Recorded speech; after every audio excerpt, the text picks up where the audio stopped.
represent Hawaii's 1st Congressional District. Thank you so much for joining me and all of us here today. A special thanks to the Bishop Museum for hosting this discussion, and especially to Olelo, our community television, for broadcasting our meeting live, and for those of you watching our live stream or on Olelo. We're here under the umbrella of the U.S. House of Representatives Committee on Natural Resources, which has jurisdiction over all of our public lands and waters throughout our country, and especially of the Natural Resources Committee's Subcommittee on Water, Oceans, and Wildlife, which obviously, as the name implies, has jurisdictions over our nation's waters. And I'm a proud member of both that committee and of that subcommittee. I'd especially like to thank my colleague, the chair of the House Natural Resources Subcommittee on Water, Oceans, and Wildlife, Jared Huffman, who is joining us via Skype, and he will have some remarks later on. Chair Huffman has proudly represented California's 2nd District, which is California's north coast all the way from the northern tip of the Golden Gate Bridge all the way to the Oregon border, a fantastic district since 2013.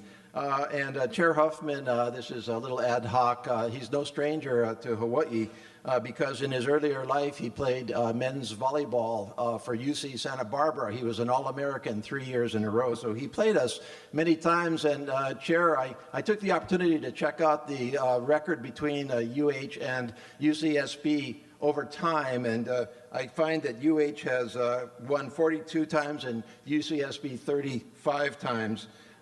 Though during the years that you played, it was a draw.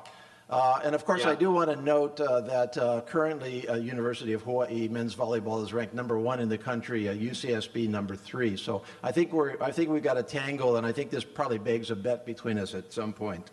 I think so. Okay, today we're here to discuss the Magnuson-Stevens Fishery Conservation and Management Act, also referred to as the Magnuson-Stevens Act, or just MSA. It is our primary law governing the management and conservation of all commercial fisheries and recreational fisheries in federal waters, which is generally the ocean from 3 miles offshore at the limit of the states and territories jurisdiction to 200 miles offshore at the limit of our nation's exclusive economic zone, or EEZ. MSA was first enacted in 1976 and was last reauthorized and extensively amended in 2006. Although the authorization technically expired a couple of years ago, the requirements and appropriations continue. Many believe that the MSA has generally worked, but the law is clearly showing its age in some areas and needs to be modernized to face today's, and really more importantly, tomorrow's realities. Under the MSA, as all of you in the room know, but maybe our audience doesn't, much of the management of our nation's ocean fisheries is delegated to 8 regional fishery management councils in conjunction with the National Oceanic and Atmospheric Administration, NOAA, National Marine Fisheries Service, the fisheries offshore of Hawaii, to include the northwestern Hawaiian Islands, the Northern Marianas, Guam, American Samoa, and the U.S. remote Pacific Islands, is under the jurisdiction of the Western Pacific Regional Fishery Management Council, or WESPAC, and the NOAA Pacific Islands Regional Office, PIRO, located right here. Together, they constitute fully half of our nation's EEZ. So half of our nation's EEZ lies in the Western Pacific Fisheries Management Council area. I think that we've got a map that might be close here to just refresh us all on where things stand. I don't know if we've got the map. If not, we will just kind of refresh everybody's memory on what we've got here. You see here the EEZ of our country, and there we don't have it, but sorry about that. Here we go. And so you can see that really an incredible, we've got the 6 regional fisheries councils on the mainland, and then Alaska, and then the Pacific. And remember how these maps work. When they're flat out like that, they emphasize the top portion. So Alaska looks bigger than ours. In fact, it's smaller than ours by some amount, although it is the 2nd largest of all of them. But we have a huge area of the Pacific Ocean, which is our kuleana, if I can use our word here. And that's what we are trying to focus here today on how MSA is working out in the Western Pacific. Of course, in the Western Pacific here, in all of the jurisdictions, we're acutely aware of our ocean and fisheries and the impact they have on our lives and communities. It's not only integral to the cultures, the indigenous and all other cultures of all of our island communities, but clearly to our recreation, to our way of life here, and clearly as part of our economy. Honolulu, for example, is got about, I think, the 10th largest port for catch landed in terms of value. And if you take a look at some of the other jurisdictions, such as American Samoa, it's roughly 50% of their GDP. So it's an incredible economic driver. For myself, before I turn it over to Chair Huffman, I'm particularly interested in a couple of areas to talk story about, kind of how the council memberships are distributed. Are we adequately representing all of the stakeholders? I certainly am interested in a longstanding issue which kind of flares up off and on, which is to what extent can Westpac or any regional fishery management council involve itself in state waters? That's been an issue here in Hawaii, and I'm not sure if it's been an issue elsewhere. Certainly here in the Pacific, we have a unique situation where through Westpac, we actually participate in international fishing treaties in the Pacific with other countries and have the responsibility of administering those. So that's a special part of our kuleana here, because obviously we have the high seas that are a major part of the Pacific. I'm interested in the interaction between Westpac and NOAA under the law.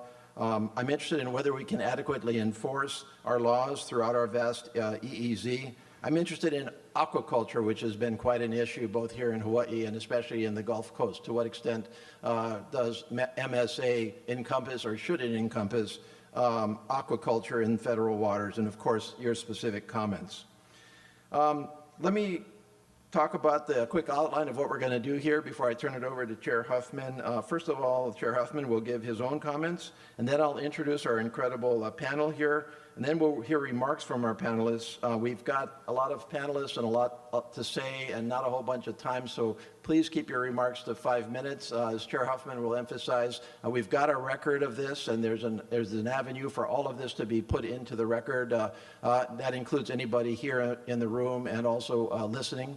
But if you could just keep it to 5 minutes, and then we can get through all of you. After we're finished with that, Chair Huffman and I will ask some questions for a while, and then we will turn it over to the audience to come up here, and you can either direct your questions to any one of us, or you can just make comments, because this is supposed to be a listening session, not a talking session. So with that, I am going to hand it over to my distinguished chair for his remarks, and then we can kick things off to our speakers. So Chair Huffman, if you can come back from our map, or are we gonna do that? So we're just trying I can hear you. Let me know when you can see me. Okay. Maybe we will, should I go, Anthony? Okay, hang on a second. Because right. I don't know if you have a vision of the room, but you are like the all-present God that is above all of us. So, Chair, why don't you go ahead? We'll get you up there soon enough, all but right. People can hear you. Yes. So, aloha, everyone. I'm Congressman Jared Huffman. I do chair that subcommittee that my friend Congressman Case described, the Subcommittee on Water, Oceans, and Wildlife. And that gives me some responsibility over federal marine fisheries policies. Nothing is more important in that space than the Magnuson-Stevens Act, which Congressman Case did a great job of describing just now. Now, when I came to Congress in 2013, I pretty quickly began to encounter efforts to reauthorize Magnuson that faltered. And it really highlighted how, like so many issues these days, federal marine fisheries even, something that historically had been very nonpartisan, had sort of fallen into the list of things we fight about. And so there were several partisan efforts to add all sorts of other agendas into Magnuson reauthorization. The process wasn't very transparent. The votes tended to fall back along party lines.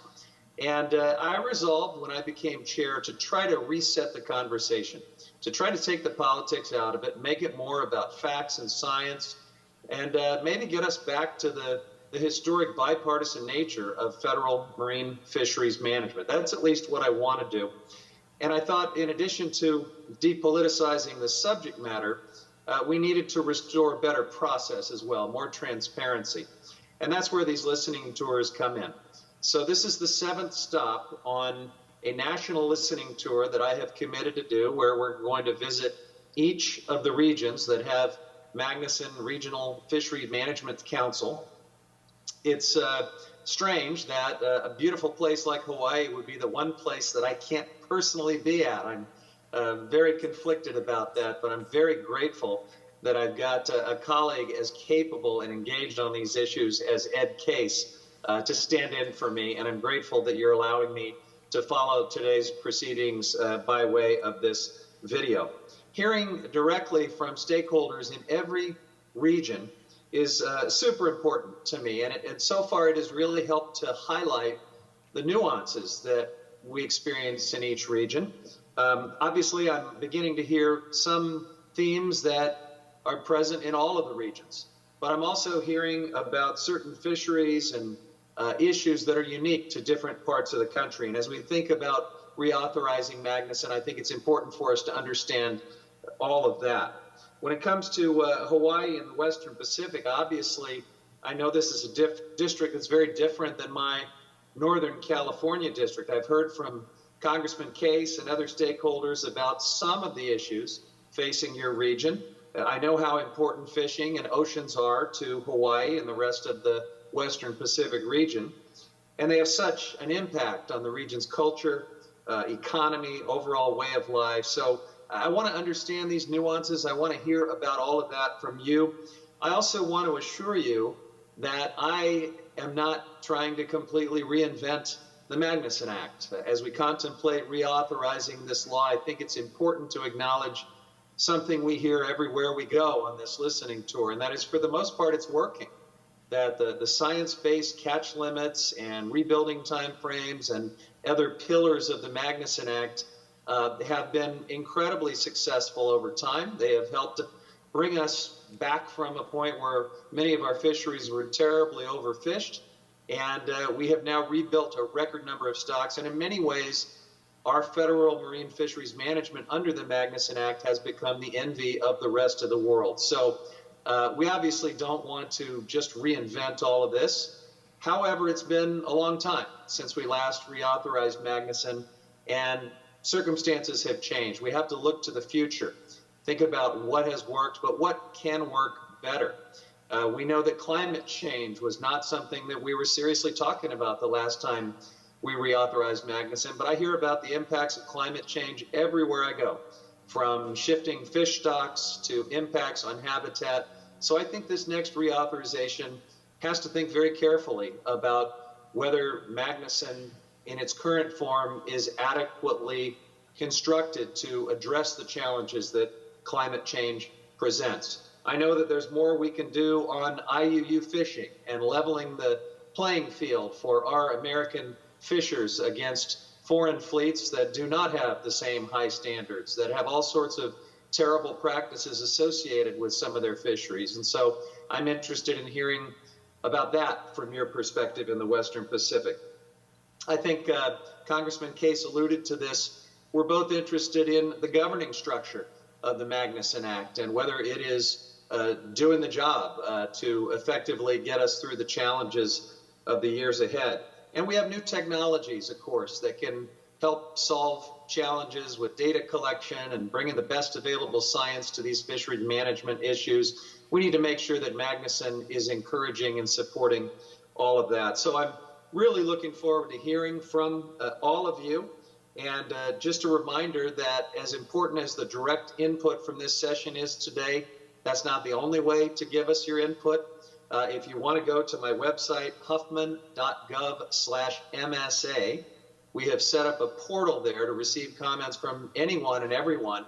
And where I hope this ends up is once we've completed this listening tour in another month or two, we will be informed by all of this input and issue a discussion draft of a Magnuson reauthorization bill that I hope you'll find very refreshing, and I will certainly do everything I can to make it bipartisan. That is my commitment. So with all of that, I am going to mute my line on this end and hand it over to my incredibly capable colleague, Ed Case. Let me just tell you folks in Hawaii how fortunate you are to have someone who is intelligent, as engaged, and as substantive is Congressman Case. He has been a great partner as we work through these issues, and I'm eager to hear from him and all of you in the time we have together. Thanks so much.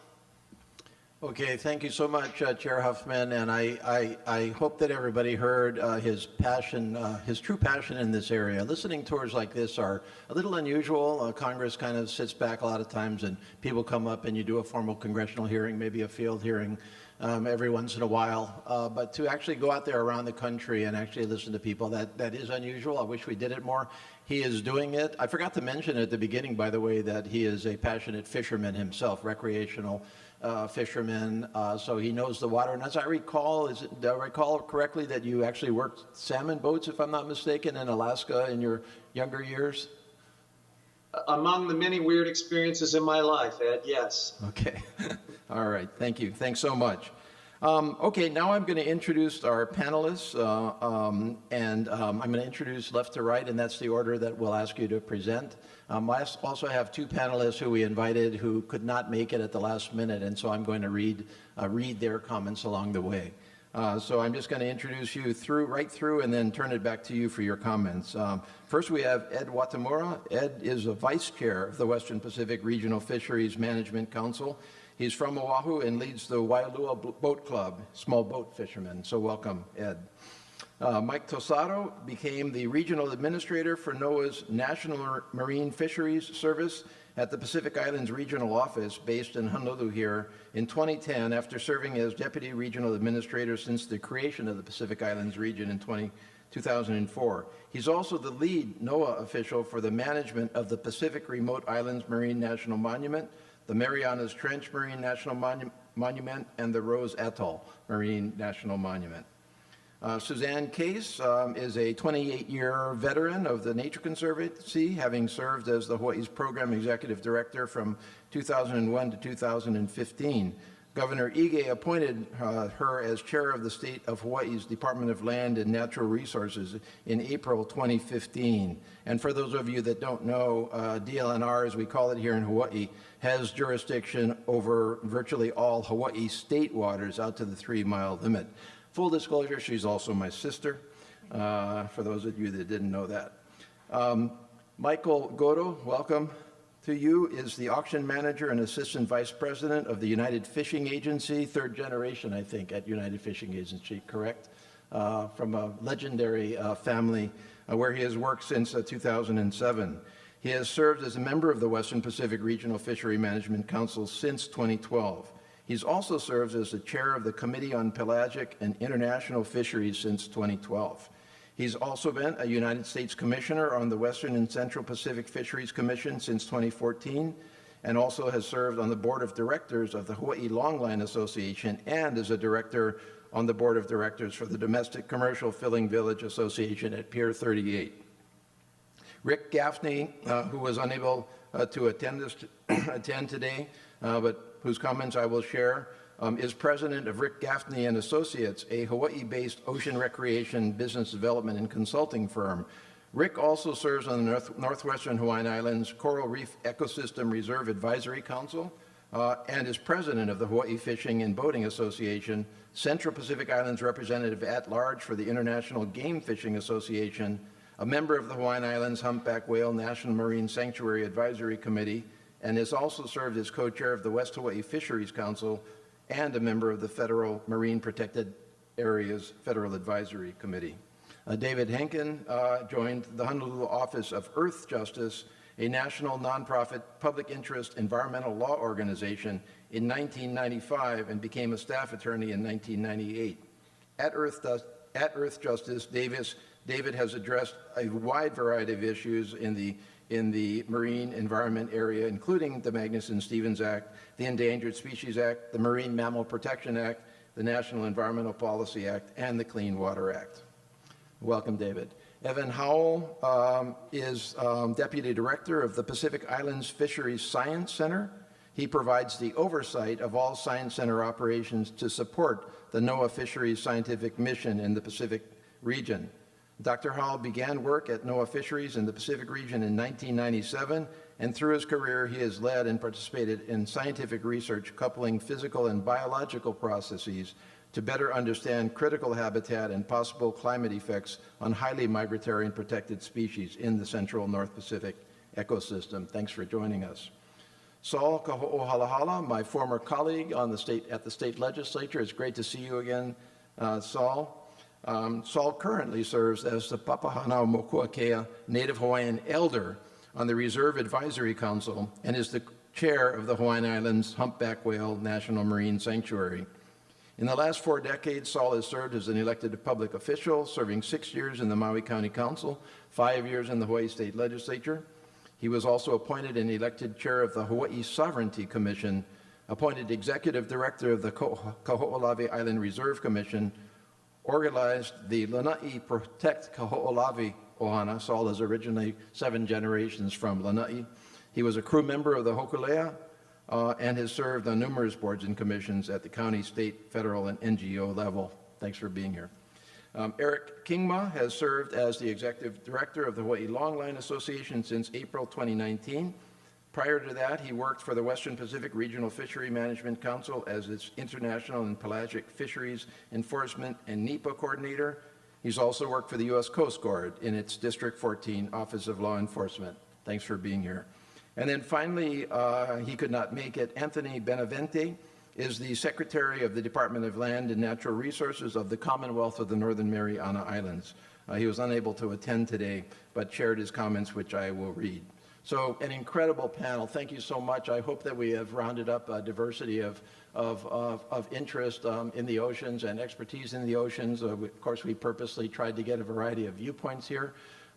We are all united with one thing, and that is that we are all passionate about our oceans. We may take different viewpoints in terms of how to address our passions, but I think we can all start from an area of common understanding that we all care about preserving, protecting, and enhancing our oceans. So with that, and with my appreciation, I'm going to turn it over to our panel. Please watch the 5-minute rule, and Kim will remind you of that in case you lose it. So Ed, your turn. Good morning, Congressman Huffman, Congressman Case. Good morning to all the members of the audience, especially so many familiar faces. Thank you for the opportunity to speak on the reauthorization of the Magnuson-Stevens Fishery Conservation and Management Act. I am Edwin Watamura, the Hawaii Vice Chair of the Western Pacific Regional Fishery Management Council. I will provide the oral testimony of Council Chair Tautasi Archie Soliai, who is unable to be here today. The full testimony has been provided in written form. I am honored to participate in this listening session to offer the Council's perspective. The MSA has worked successfully overall in the Western Pacific region. To illustrate this, I will provide 3 examples and then touch on some other areas for consideration. Example 1, Hawaii longline fishery. Honolulu Harbor consistently ranks among the nation's top 10 ports in landed seafood value, bringing in fresh, not frozen, wild-caught fish worth approximately $120 million at the dock. Hawaii's fisheries overall generate $1 billion in sales and 11,000 jobs. The Hawaii longline fleet lands the vast majority of the fish in Honolulu, including nearly all of the nation's domestic production of big eye and yellowfin tuna and half of its domestic production of swordfish. Hawaii's wild-caught fish is the #1 food producer in the state, with 80% of the commercial landings staying on island. Even so, only 51% of the seafood consumed in the state comes from local fisheries, both commercial and non-commercial.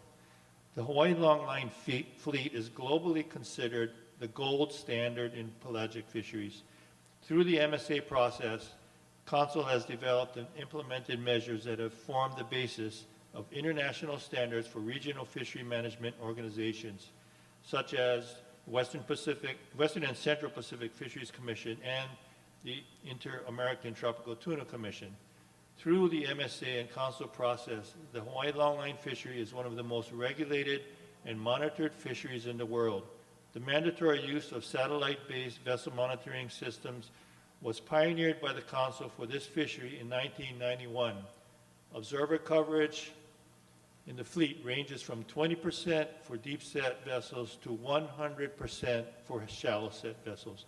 By comparison, foreign fleets do not maintain even the minimum internationally required coverage of 5%. Protected species mitigation by the Hawaii fleet has reduced interactions with seabirds and sea turtles by more than 90%. Longline closures from 0 to 50 miles offshore or on the main and northwestern Hawaiian Islands were implemented by the Council 30 years ago, decades before any marine monument. Example 2, Hawaii bottomfish fishery. Bottomfish is another valuable and culturally important fishery in Hawaii and has one of the largest number of commercial and non-commercial participants. The MSA protects fish stocks throughout their range. The fishery is jointly managed by the state of Hawaii and the Council through an annual catch limit as prescribed in the MSA. The cooperative state-federal effort requires licensed commercial fishermen to report their catches and non-commercial fishermen to be registered. Both state and federal waters are closed should the ACL be reached. Through ACL management, the bottomfish stocks are healthy, neither overfished nor experiencing overfishing. Through cooperative research provided for by the MSA, fishermen have worked with NOAA scientists on fishery independent surveys to improve stock assessment.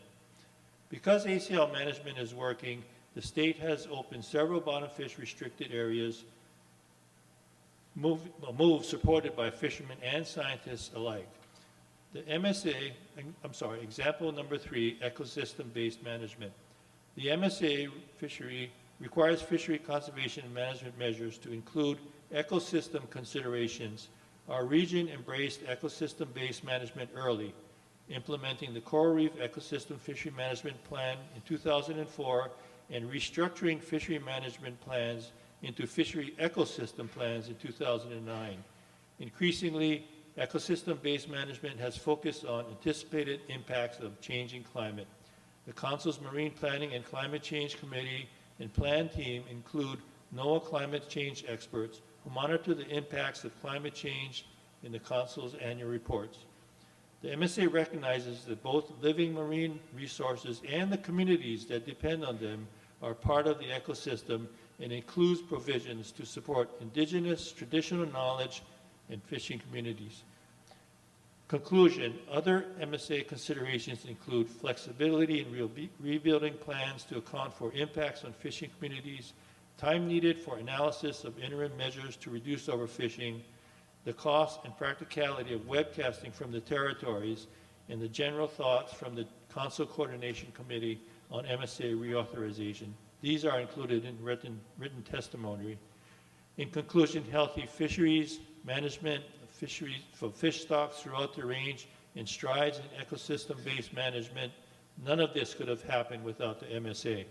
Our hallmark fisheries are the rewards of the MSA legislation that is regionally focused, science-based, and has a strong public participatory process through the regional fishery management councils.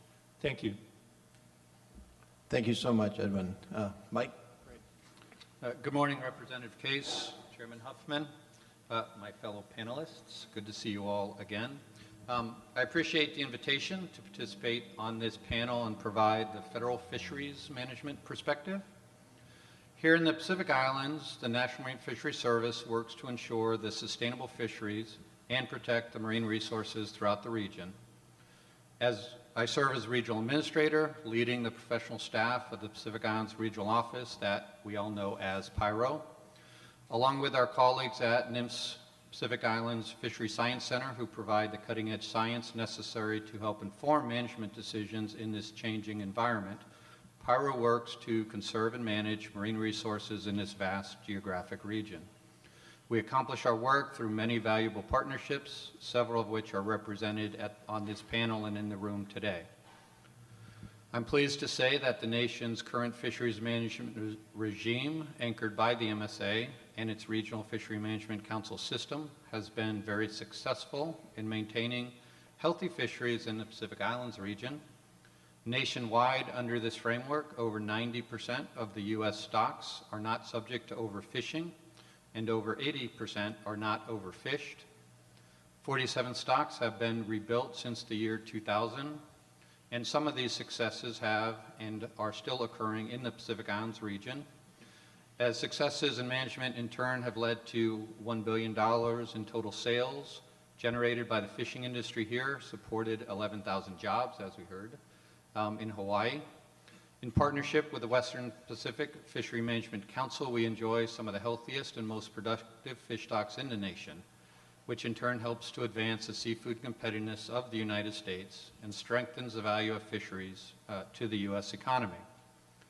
Those successes are not without their challenges and complexities for management. As you all know, we share many highly migratory fish stocks with foreign fleets across the Pacific. NIMS has worked within the international fora, such as the Western and Central Pacific Fisheries Commission, to end overfishing of big-eye tuna across the Pacific, while also advocating for U.S. fishermen's access to these high seas resources. NIMS is also leading an effort to rebuild the Pacific bluefin tuna stock, which is overfished and subject to overfishing, primarily due to efforts by foreign fleets. These efforts will help to ensure sustainability of tuna and food security for seafood consumers and advance the competitiveness of our own fishing industry. The Act requires us to work with state and territory governments on sustainable management of our shared fishery resources.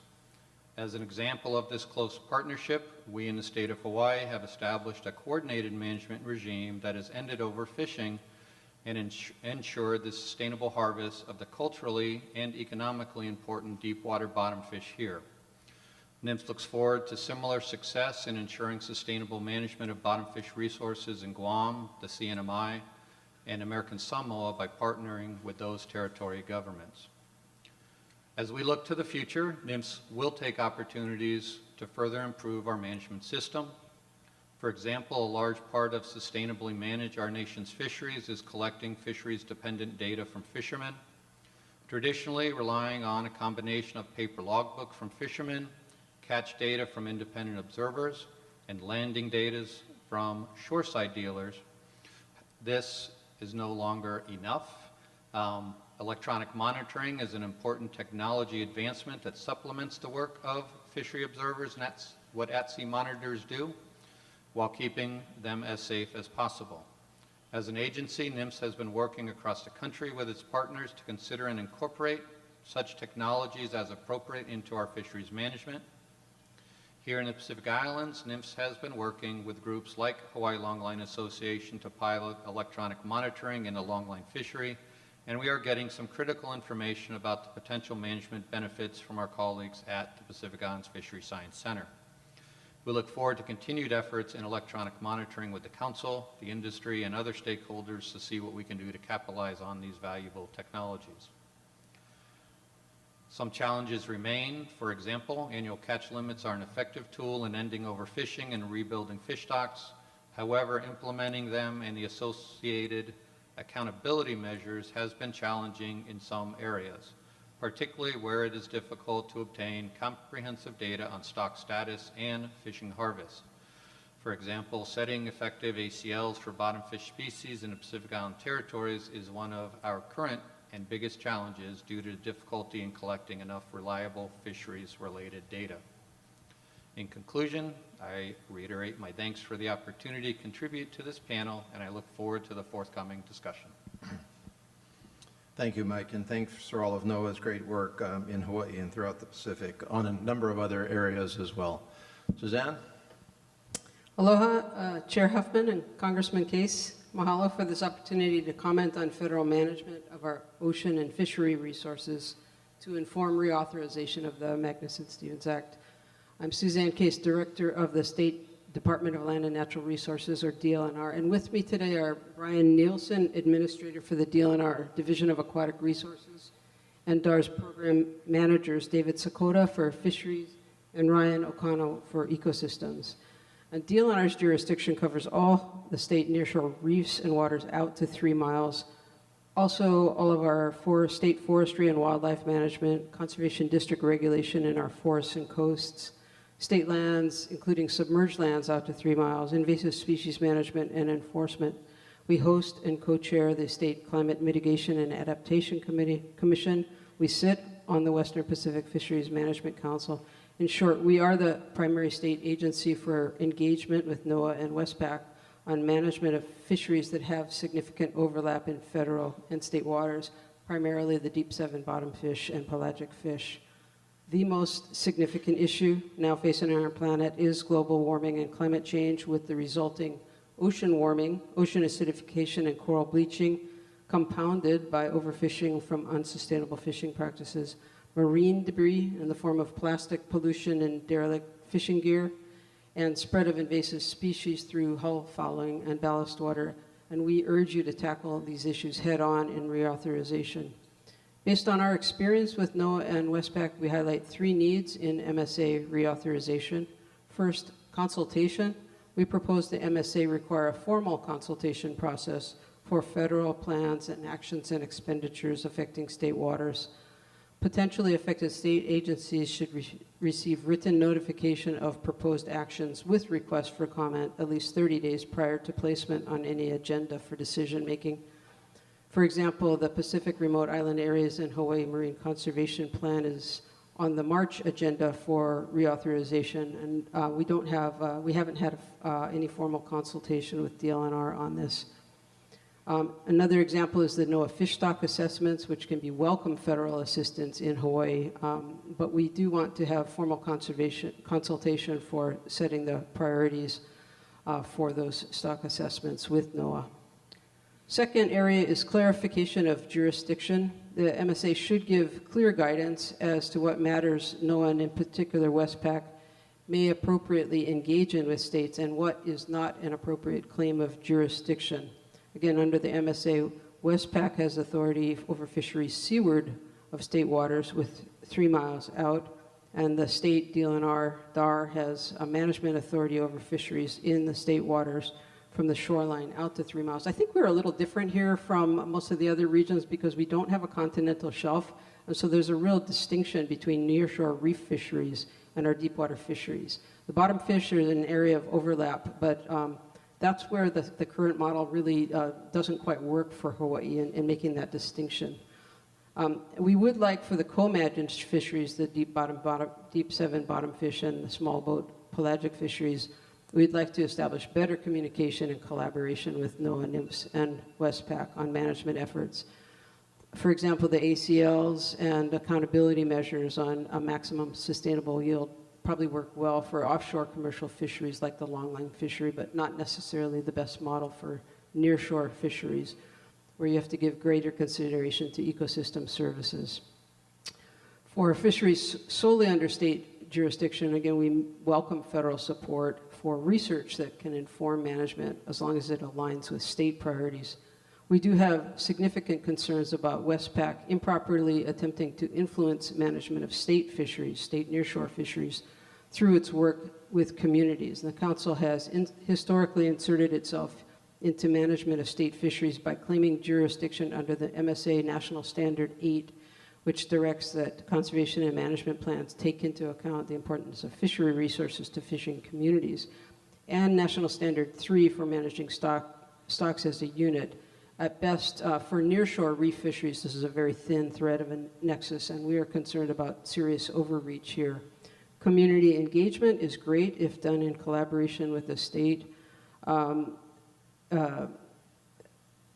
examples of areas of concern are the Hawaii Marine Conservation Plan,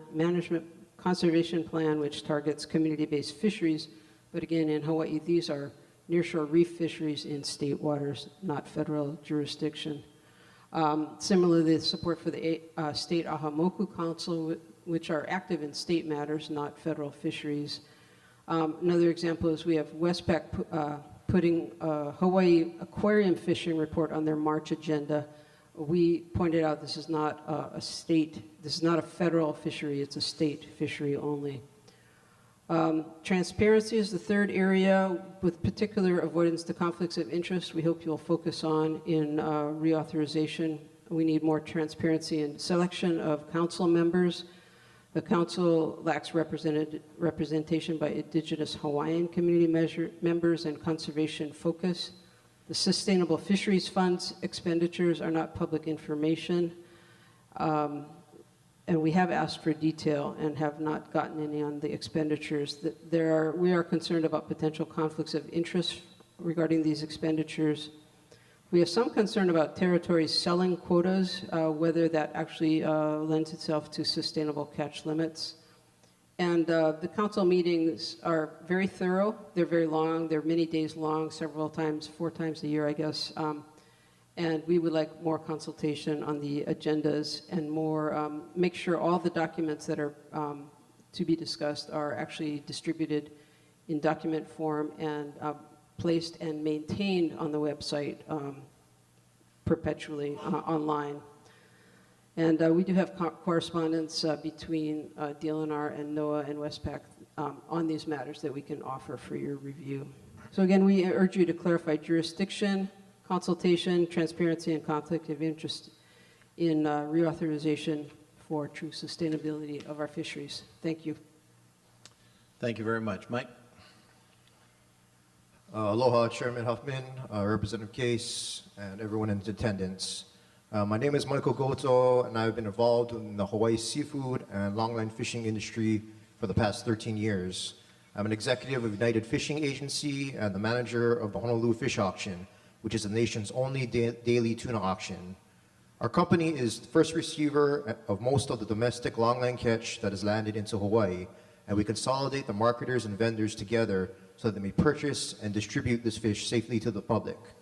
In addition to longline landings, we also service the troll and bottomfish fisheries as well. For over 60 years, United Fishing has been the cornerstone that has made Hawaii famous for our prized seafood.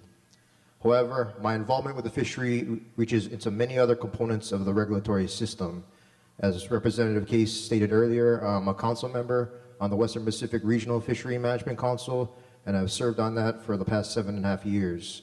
And I'm also a United States Commissioner to the Western and Central Pacific Fisheries Commission, which is the international convention that monitors and manages highly migratory species in the Western and Central Pacific Ocean. I've served on the commission since 2014 and received this appointment directly from President Obama. It goes without saying that I'm involved with these critical organizations due to the importance that they have to the Hawaii longline fishery, but that importance traces directly into the utilization of the Magnuson-Stevens Act. Under the MSA, the Hawaii longline fleet has evolved into the premier fishery in the world while providing some of the highest valued and sustainable seafood available. Management of the fishery through the MSA framework first began in the early 1990s. These measures include spatially separating the longline fleet from small vessels, satellite-based vessel tracking systems, a limited entry permit program, logbook reporting, onboard observers, and gear requirements. Although heavily regulated fishery, the Hawaii longline vessels are the largest food producing industry in the state of Hawaii. 6 days a week on Pier 38, tuna and other pelagic species are auctioned to the highest bidder. Typically, there are around 20 or so buyers bidding on each individual fish, whereby the buyers are purchasing for wholesale distribution companies, retail markets, or home consumption. The advantage to our auction system is that anyone from the public can come to the auction and bid on fish. Given the multitude of species and range of quality of fish landed from each longline vessel, the auction system caters to the seafood industry, providing them the flexibility to focus their business models on niche markets, which results in all fish being sold and fishermen being paid on that very day. The auction's ability to market a wide variety of fish also helps reduce bycatch and achieve MSA's goal for sustainability. Every fish that is sold through the auction can also be tracked back to the vessel, contributing to traceability of our seafood. We are confident when we say that every pound can be found, which I know isn't a fact for foreign vessels supplying into the same Hawaii market. I know firsthand the Hawaii longline fishery is feeding Hawaii residents and visitors alike. Food security is a major issue for island communities, and I'm proud to be involved in the Hawaii seafood industry, which is so important to the islands. It is because of MSA management framework that the Hawaii longline fishery has been able to grow and provide substantial benefits to the islands. Growth in the Hawaii longline fishery has been made possible due to high levels of monitoring and the stringent environmental review requirements. Without the MSA framework, we may not be where we are today because of too much uncertainty. The MSA framework and process can often be slow and tedious, but is undoubtedly an effective fishery management system based on the public participation and regional perspectives. Blanket national policies and regulations don't often complement the U.S. Pacific Islands. The MSA promotes a regional approach to fisheries management as long as the measures developed are consistent with the 10 national standards and other applicable law. Noticeably, there's been a recent trend of poke shops opening on the mainland. A substantial contributor to this trend is the reputation of Hawaii fish as high quality, healthy, and sustainable. Because of the effective management framework, demand for Hawaii fish is high and increasing due to the growing popularity of poke and sashimi in the United States. Increasing demand is a good thing, but it also requires adaptability. The MSA framework does support adaptive management, but must be based on the best available science, which is formed by Fisheries Monitoring System. Because the MSA framework measures applied to fishery over the past 30 years, we are confident that the fishery has been managed for long-term sustainability and continuity. Non-MSA actions that negatively affect our fishing industry are often more concerning. These include marine national monument designations that close vast areas of fishing grounds, and the amendments to the Billfish Prohibition Act, an emerging international convention, and protecting biological diversity beyond national jurisdiction. All the nation's industries are vulnerable to ours, and ours are no different. The United States seafood market, which is around 90% is derived from foreign imports, is among the world's largest. Poorly monitored, less regulated foreign fisheries have equal access to U.S. markets as do domestic vessels. However, I do believe that because of the MSA, U.S. landed seafood can be differentiated from foreign sources, which should deserve market recognition. Hawaii seafood is globally recognized for its high quality and comprehensive management regime built largely using the MSA framework. We are proud of our fishery and the benefits it brings to Hawaii and hope to continue providing this valued product into the foreseeable future. Thank you, Chairman Huffman and Representative Case, for your time. Thank you very much, Mike. David?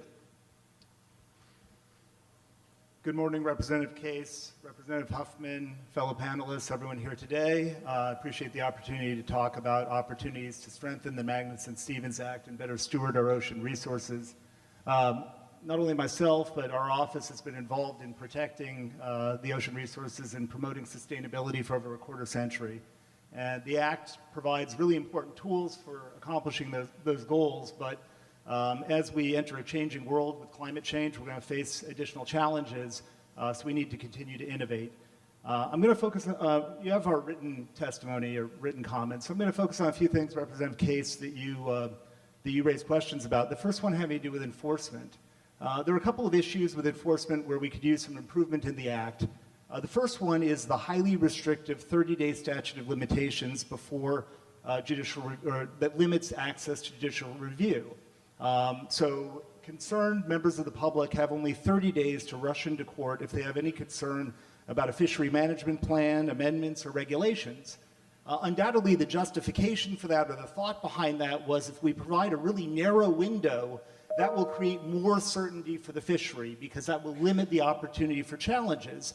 But Representatives Huffman and Case, you're both former practicing attorneys. You know what the effect of having a short statute of limitations is. You're going to rush into court as quickly as you possibly can with every theory that you can come up with, or be forever barred from asserting that on behalf of your clients. It has a perverse adverse effect on certainty because that means that we need to rush into court with only 30 days. That provides no opportunity to find non-litigation solutions, to reach out to the industry and the agency to find out, even to get a response to a FOIA, to figure out whether there was a rational basis for policies that we're concerned about.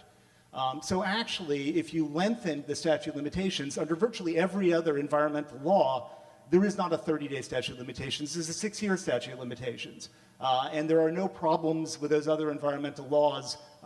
We would submit that you get more litigation with a 30-day statute of limitations than you do with a longer one.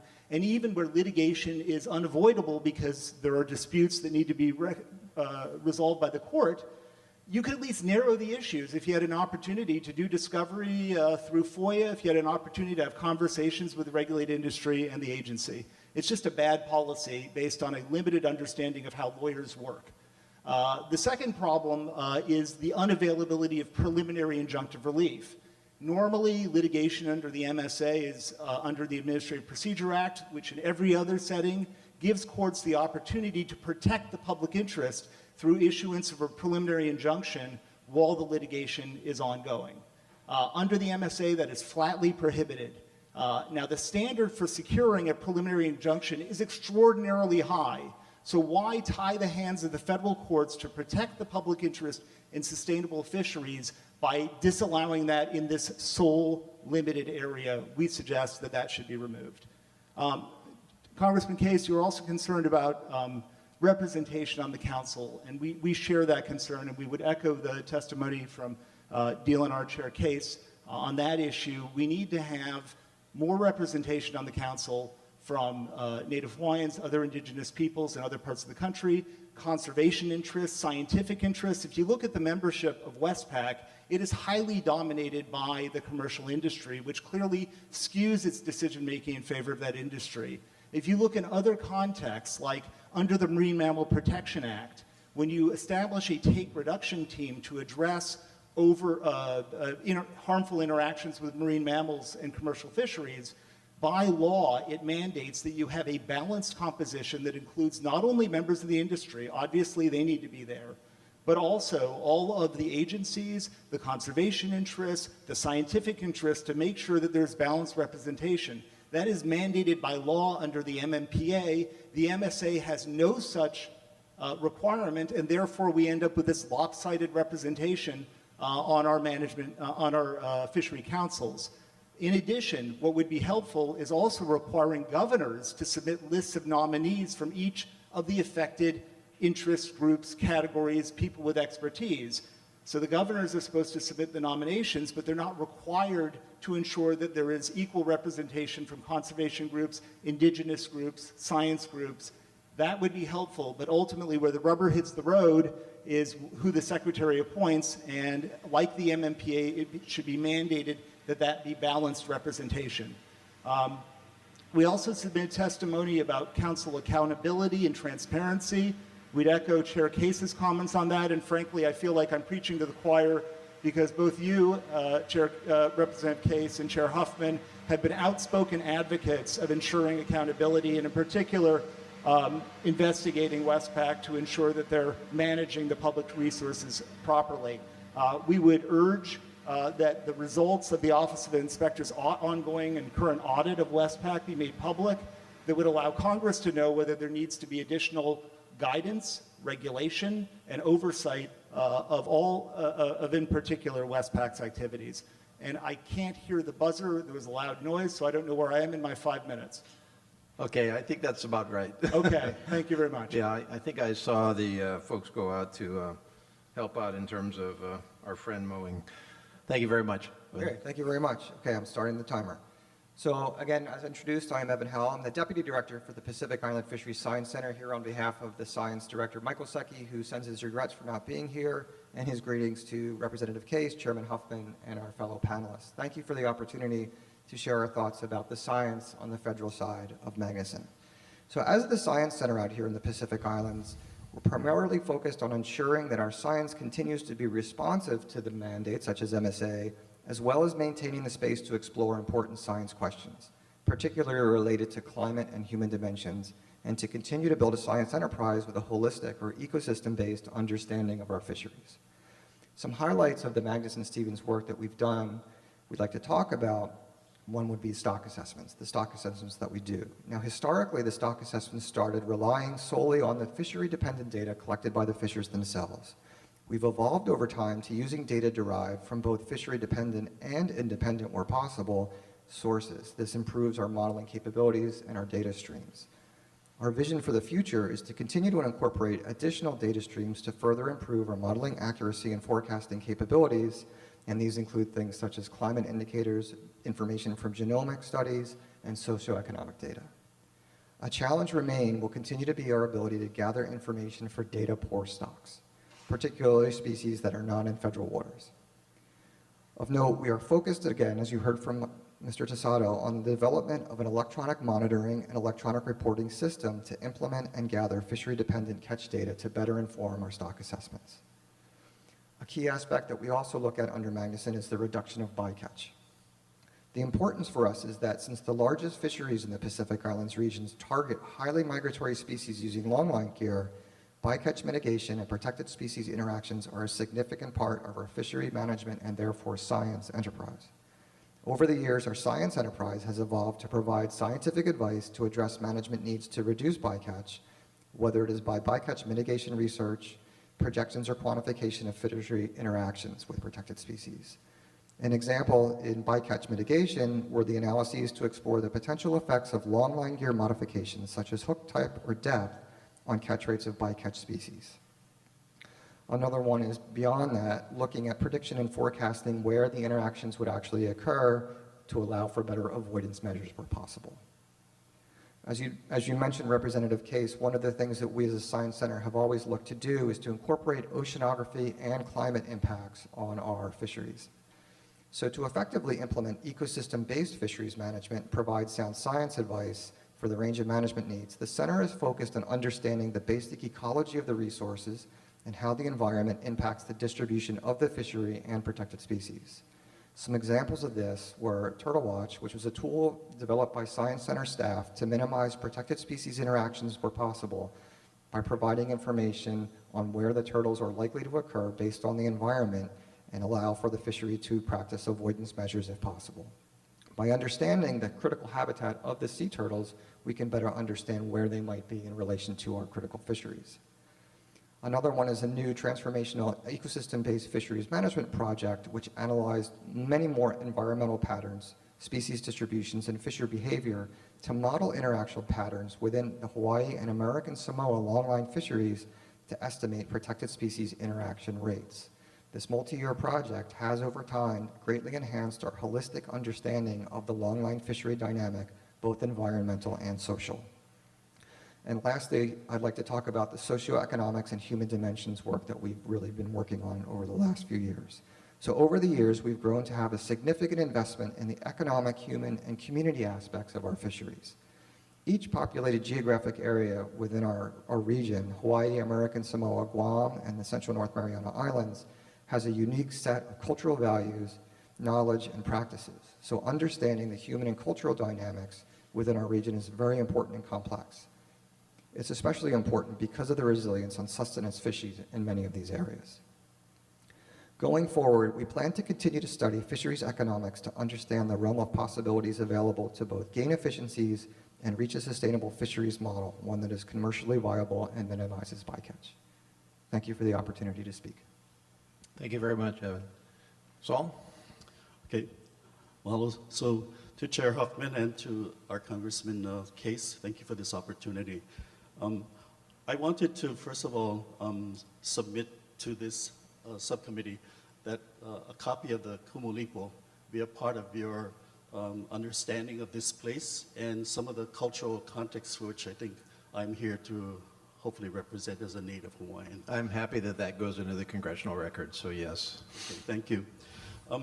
I wanted to really talk about why the Kumulipo is an important document because in the darkest days of our last reigning queen, Liliuokalani, while she was imprisoned in her own palace in 1893, she took the time to translate this copy of the Kumulipo into English.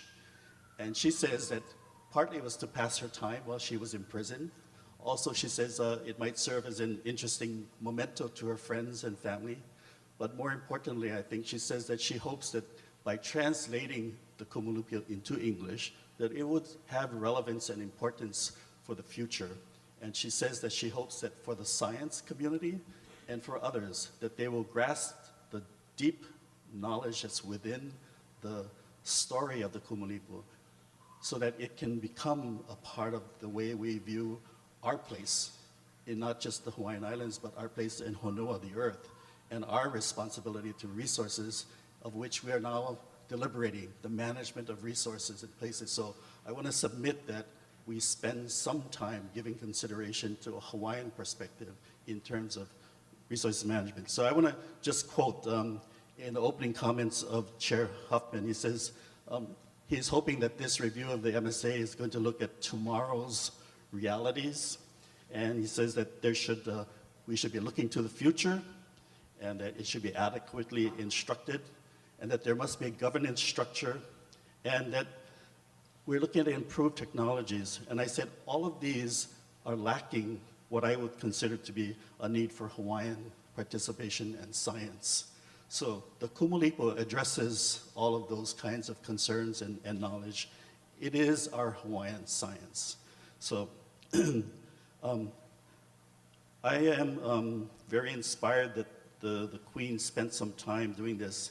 And if you know that the chant itself is 2,103 lines long, it's divided into 16 sections.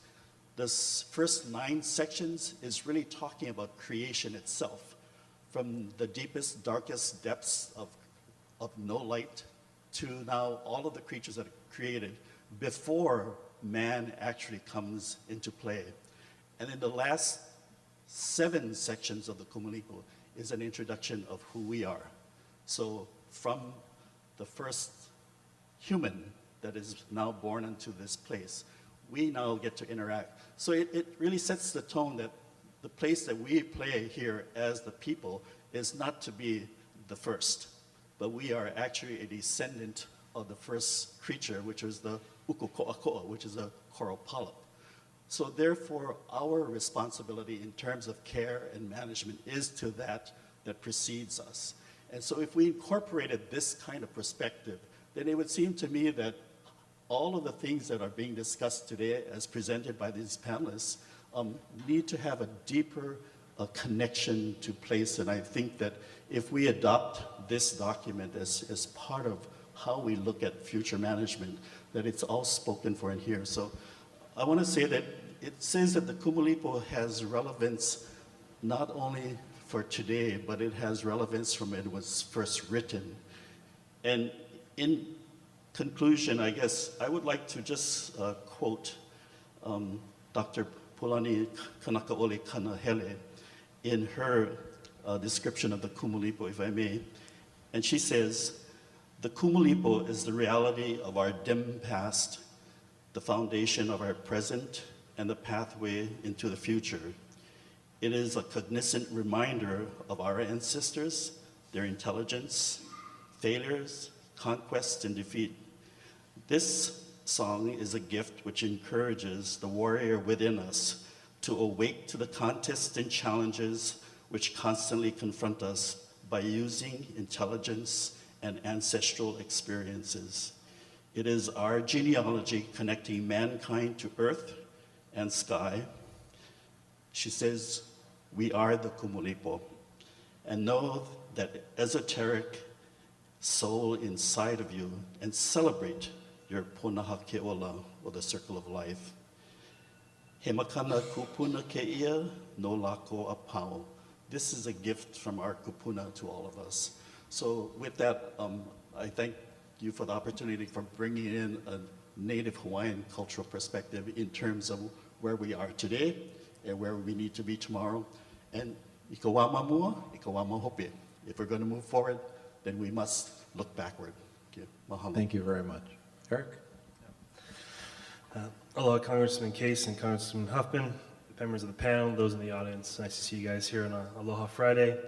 And mahalo for allowing me to provide these remarks. So I'm Eric. I'm the Executive Director for the Hawaii Longline Association, otherwise known as HLA. HLA was established in 2000 to advance the interest of the fishermen and related industries involved in the Hawaii Longline fishery, which is comprised of both a deep set targeting big eye and a shallow set targeting swordfish, but really also to involve ourselves in the conservation and management of our fishery through the council process, MSA process, as well as international management regime. As was spoken earlier, I'm not going to repeat a lot of the statistics, but I do want to reiterate that the Hawaii Longline fishery is the largest food producing industry in the state of Hawaii, which makes it important to the local food security. Most of the catch is big eye tuna with other percentages of swordfish, yellowfin, and then mahi-mahi, ono, manchong, etc. Annually, it's about $105 million ex-vessel landed value at the dock. There's 150 Hawaii longline permitted vessels fishing mostly out of Honolulu Harbor. There's no doubt that in today's world, fisheries produce commodities, but fish and seafood still have strong cultural linkages for many. Seafood is a healthy food choice, and we all know people crazy for poke, locals and visitors alike. In Hawaii, residents consume seafood at twice the national average, and I think that's conservative. I think there's probably more than 3 times or 4 times as much as the national average. Adding to Hawaii's demand is the Hawaii tourism-based economy, with visitors seeking to experience Hawaii fresh fish.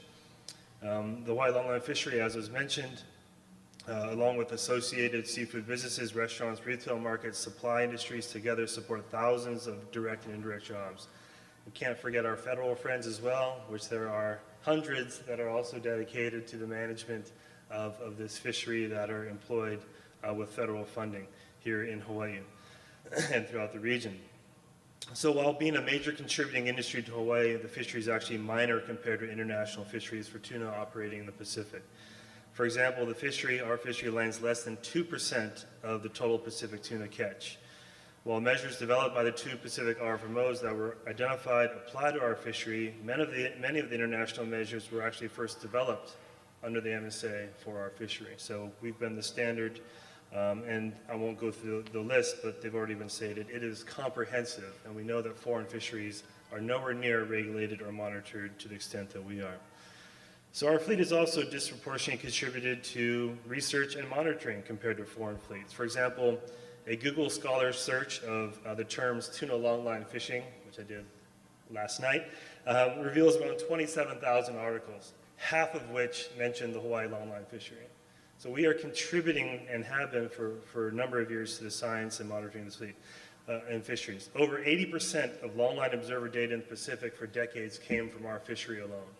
Only recently have foreign fleets have been subject to observer coverage, which is now at only 5%. Ours is at 20% minimum for deep set, 100% for longline. So for these reasons, Hawaii vessels can be viewed as research and monitoring platforms that are regularly sampling ocean waters, which is actually important in gauging ecosystem health and understanding climate change impacts.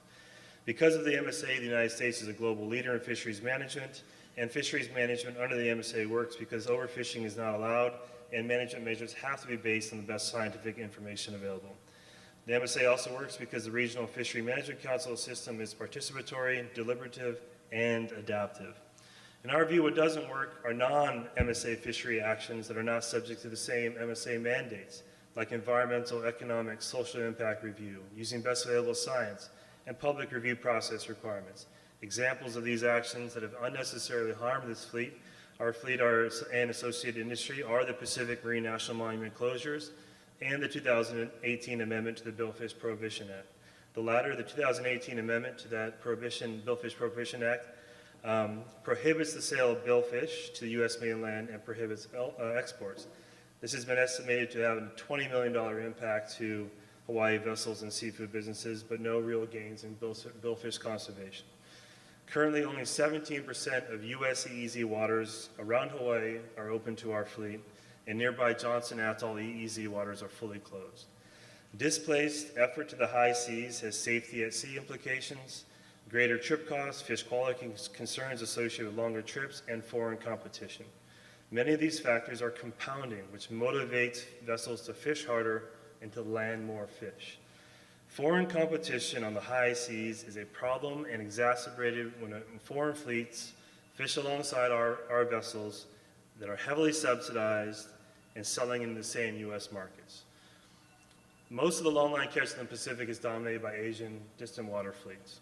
Recently, I'm not sure if most have heard, but Japan has recently transferred 6,000 metric tons of its uncaught Eastern Pacific Ocean big eye tuna to China, and 2,000 metric tons of that uncaught catch quota to Korea. The EPO, the Eastern Pacific Ocean, is only 500 nautical miles from us sitting here today, and represents about a third of Hawaii's longline fishing effort in our catch.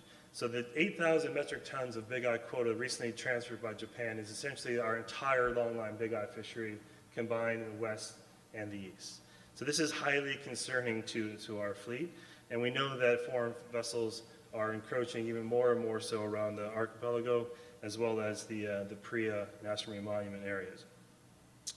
International tuna management is a highly politicized arena, and the United States needs to be doing more to protect its tuna fisheries.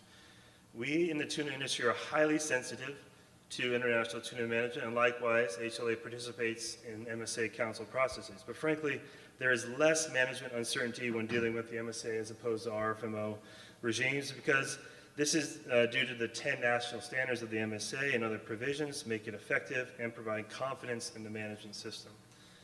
While some MSA sections could use updating, it was first authored and enacted in 1976. There's no doubt some stale bits in there. No major overhauls to the MSA National Fishery Management Program are necessary. There are, however, some general areas where improvements can be made, and I'll describe those here. So I got 5 or 6. Now first, the MSA needs to prioritize fisheries science, including life history, stock assessment, and effects of climate change. Good science facilitates good management, which is needed to effectively manage important fisheries subject to a changing ocean. The MSA needs to ensure that fishery-dependent monitoring is efficient and prioritize funding for the development of integrated monitoring systems. Right now I can name 3 or 4 systems on our vessels: VMS, electronic logbooks, video monitoring, AIS. We should package those together, make our monitoring systems more efficient. More funding needs to be allocated to gear innovation and cooperative fisheries research. Involving the fishing community early to be part of the solution rather than demonizing fishing communities as the problem builds trust, collaboration, and innovation. On the water, knowledge is key. The MSA could also be a very powerful tool employed to improve foreign fisheries. An amended MSA could include potential import restriction to U.S. seafood markets for foreign fisheries that do not demonstrate equivalent U.S. measures. There's examples in other statutes right now that could be replicated. The MSA could also be improved through mandating quicker rulemaking periods and streamlining the rulemaking process. In our region, it often takes 2 years for rules to be implemented and get on the books. And that's largely because of the council process, as well as ensuring consistency with a whole range of applicable law, including National Environmental Policy Act, Endangered Species Act, Marine Mammal Protection Act, and my favorite, the Paperwork Reduction Act. Maybe we can comment about some of those, the 30-day, the statute of limitations. My only comment is that it's a 2-year process. Some of those deliberative processes do allow for engagement along the way, so well, I would like to talk more about that a little bit later. So in summary, the Hoialang fishery and its associated benefits are supported by an effective MSA management regime. The MSA does not require major changes. However, updating sections, small changes, and funding prioritization should be considered and not expected to degrade the effectiveness of the nation's primary fishery law, but would rather strengthen U.S. fisheries, including those in this region. So again, mahalo to those in the audience, Representative Case and Huffman. Thanks for allowing me to provide these remarks. Mahalo. Thank you very much, Eric. I'm going to read the testimony or the presentations from Rick Gaffney and Mr. Benavente. Rick just has a number of bullet points here, which I'll just read off. The Act needs to strongly reaffirm that fisheries management strategies should be crafted locally by fishermen and other stakeholders who experience and understand special regional challenges, real-time conditions, and the changes being wrought by climate change. Utilizing the best science available to NOAA, but including more real-time data sources from states and universities would improve fisheries management. More state-federal cooperation should be mandated, but should not be pursued as an unfunded mandate. Develop innovative ways to fund stock assessments outside of their dependence on year-to-year appropriations. Help the agency innovate data-poor approaches when resources for benchmark stock assessments are otherwise unavailable. Greater consideration of the economic, social, and cultural value of recreational and sustenance fisheries must become integral to all fisheries management plans. Balancing and evaluating the economic impact of industrial fisheries, longline, purse seine, trawl et al., against the economic value of those recreational fisheries competing for the same species, particularly in the same waters, should be integral to the fishery management planning process.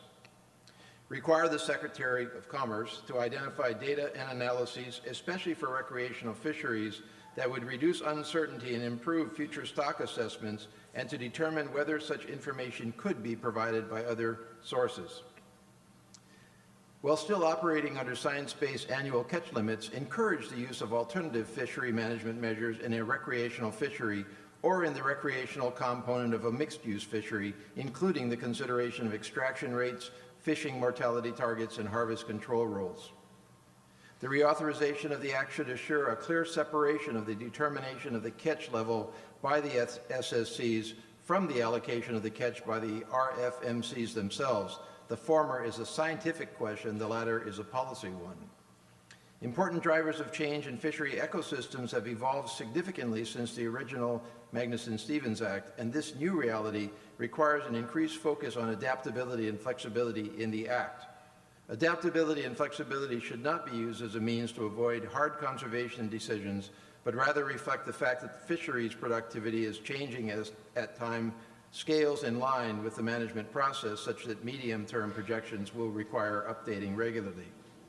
Clarify the ethical and behavioral standards for Council staff to create better working and collaborative environments at our regional fisheries management councils.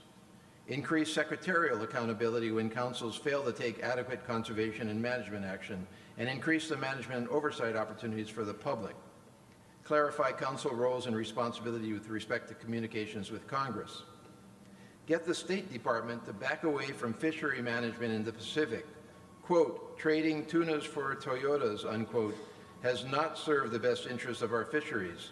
The State Department has occasionally delimited the authority of both the Department of Commerce and the regional fishery management councils to make the management decisions they believe are required to assure productive fisheries across the Pacific.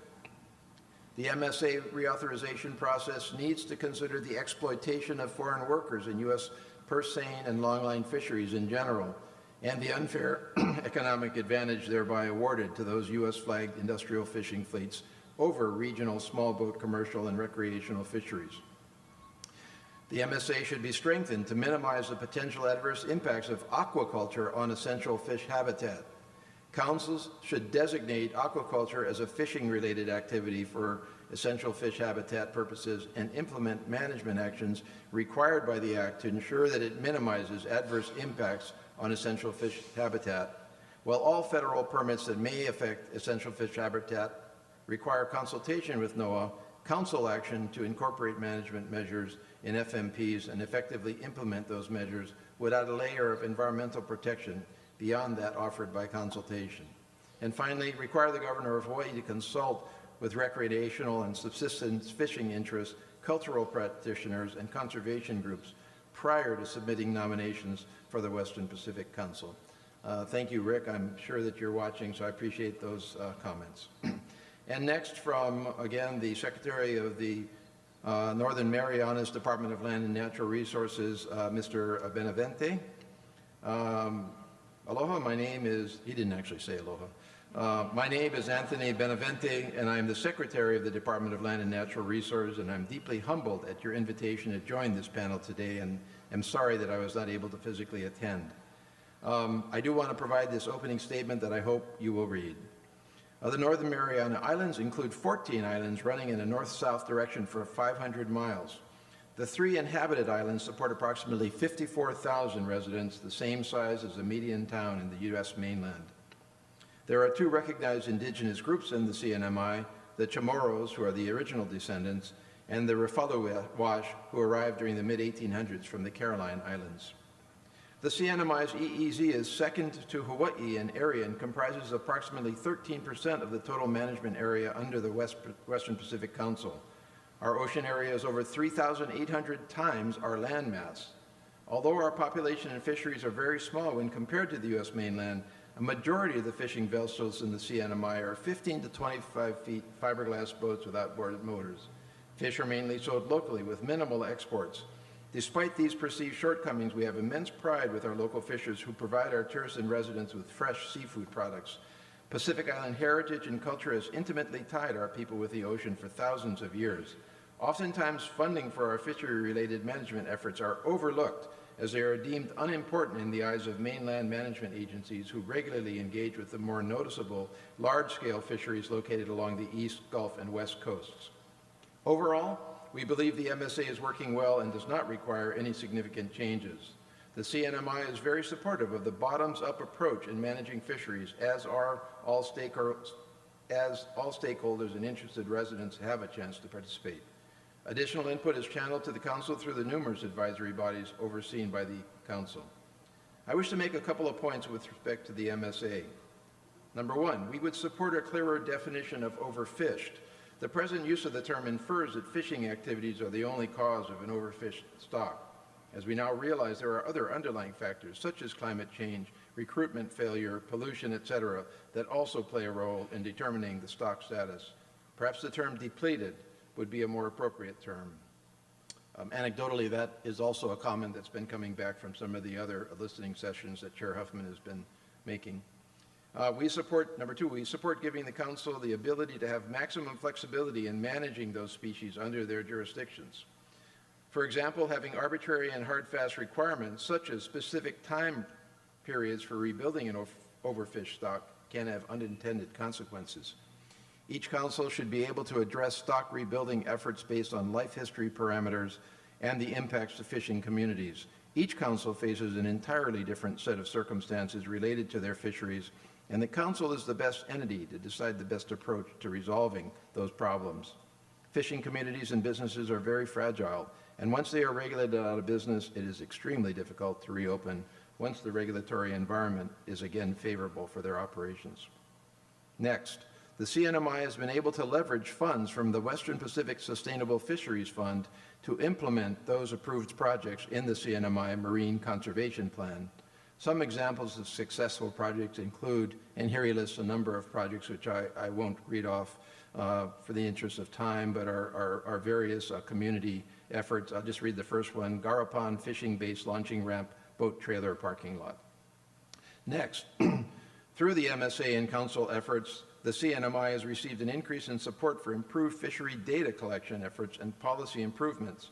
Identifying the specific needs for the Western Pacific insular areas is difficult, as each area presents a unique set of both logistical and cultural challenges. I believe the Council has had good success in working with the different island communities and helping them resolve management issues. Next, the recently prepared bottomfish stock assessments for the island areas has raised serious concerns on data quality and reliability. In response, the Council and the Pacific Islands Fisheries Science Center has refocused research efforts on bottomfish MUS. The data quality concern has also spilled over to several of our pelagic MUS species. The MSA has allowed the responsible agencies to address management shortfalls, but funding is required to adequately carry out the actions as required by MSA. And then lastly, despite the successes of the MSA in the Western Pacific, the Council has had to deal with extraneous conservation efforts that complicates the management decision-making process, as well as hurts U.S. fishing communities and fishers.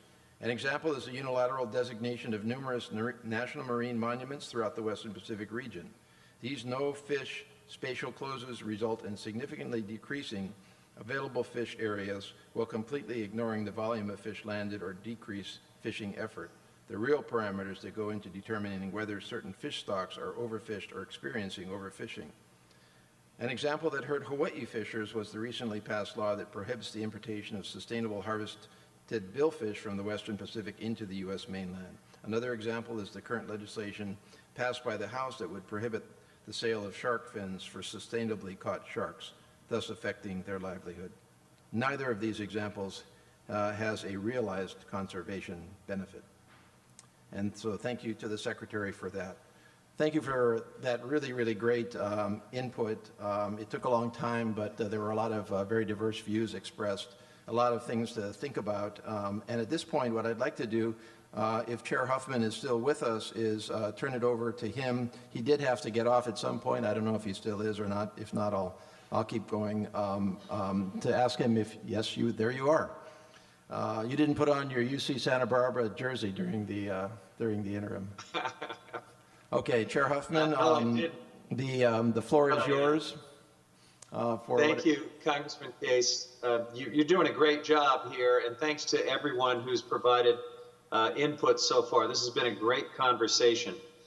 And some common themes have emerged that we've heard in other regional listening sessions, but there's also some unique threads from this Hawaii session so far. I especially appreciated the reminder as we look to the future and to new technology and other things, we have to be respectful and informed by the past, the Native Hawaiian community. That was a wonderful and appropriate bit of testimony that we heard, and I thank you for that. Some great technical feedback, the unintended consequences of a 30-day statute of limitations on fisheries management plans, conversation about marine debris and plastics and gear that I haven't heard as much of in other regions, a lot more conversation about governance than we've had in other regions. So this has been terrific. I think as I prepare to sign off and hand it back to Congressman Case to finish up, I'll just pose a couple of questions that jumped out at me. One, there was testimony about the gold standard of the Hawaii longline fishery and a suggestion that there be some sort of market recognition for that gold standard to level the playing field against the competition you have with foreign fleets that don't have high standards. I'm interested if there are some specific suggestions on how we could do that, how we might help support that type of market recognition or other ways to specifically level the playing field.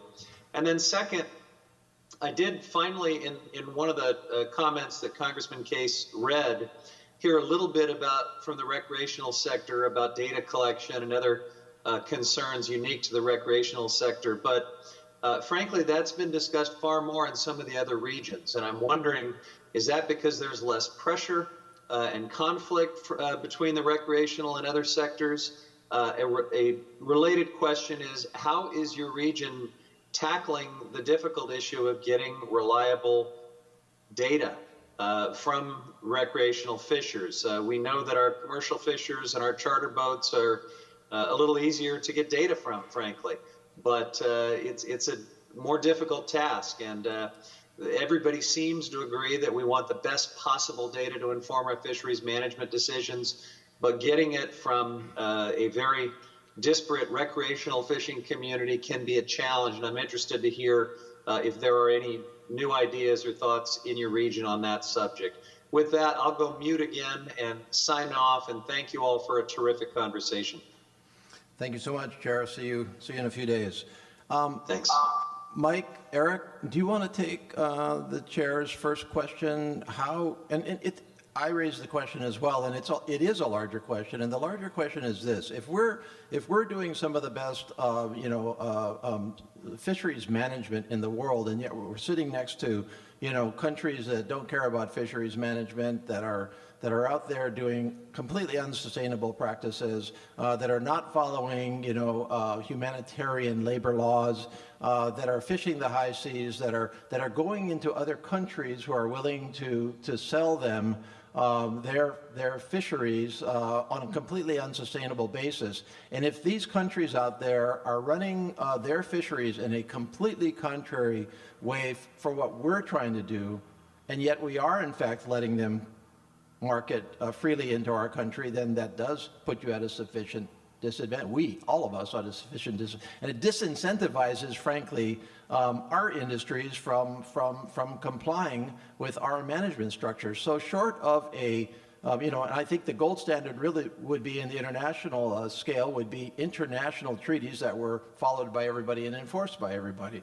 That's not where we are today. So to the chair's question, do you have thoughts on exactly how we would structure a market-based approach here that would level the playing field for your industry, of course, short of getting into full-on trade wars, which, may be an option in this area?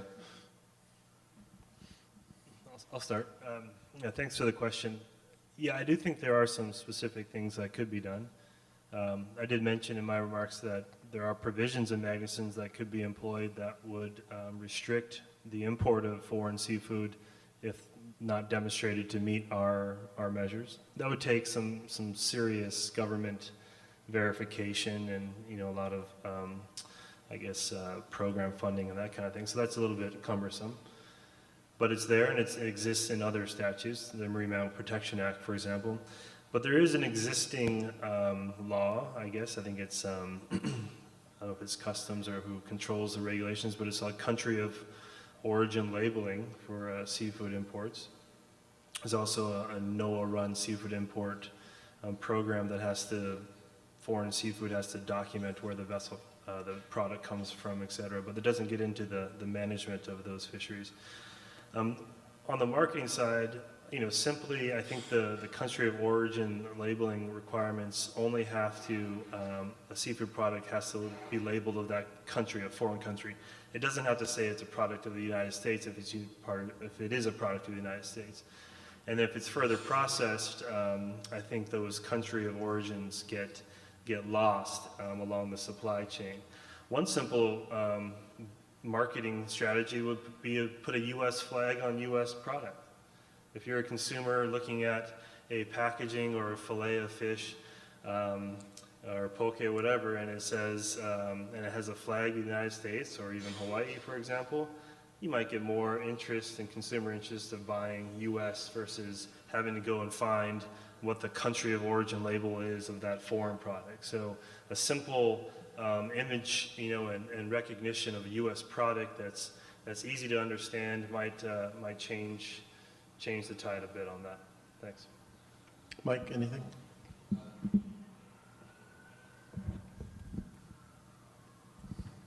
Test.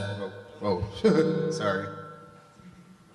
Yeah, thank you, Congressman. No, I agree with Eric's points. It you know, it really behooves the consumer to make statements on, you know, the type of seafood that they're willing to purchase and, you know, the consequences potentially of deferring from that.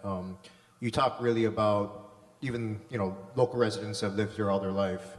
You know, when they go to their local establishment to purchase poke or other seafoods, you know, are they really looking at that country of origin label? Are they really considering the sourcing of which it's coming from? And honestly, even to this point, it's still a disconnect, I think, between the source and the corresponding regulatory standards that come with those different sources. I'm very glad you brought up the international scope of things. You know, it goes back to my time on the International Commission. You know, Regional Administrator TOSATTO is one of the other U.S. delegates on that, and we annually see many instances of non-compliance from foreign source fisheries that obviously don't have, you know, a fishery service, don't have Magnuson to follow. It really defines the difference between a domestic responsible fishery and other fisheries around the world that are providing, in a sense, the same product, caught not at the same standards as a domestic fleet. And, you know, there are consequences that come with that. You know, there was a recent hepatitis scare with regard to frozen import. So it really does have ramifications as well. But, you know, to really separate, as you're suggesting, with, you know, to start, obviously, labeling country of origin and having I think a proactive marketing campaign for Hawaii seafood would be some of the first steps. Thank you very much. And I do want to note that in 2015, Congress did pass the Illegal, Unreported, and Unregulated Fishing Enforcement Act, which I think is what you're referring to, Eric, under which we actually do try to identify countries that are blatantly breaking international or national rules and restricting their seafood entry into this country.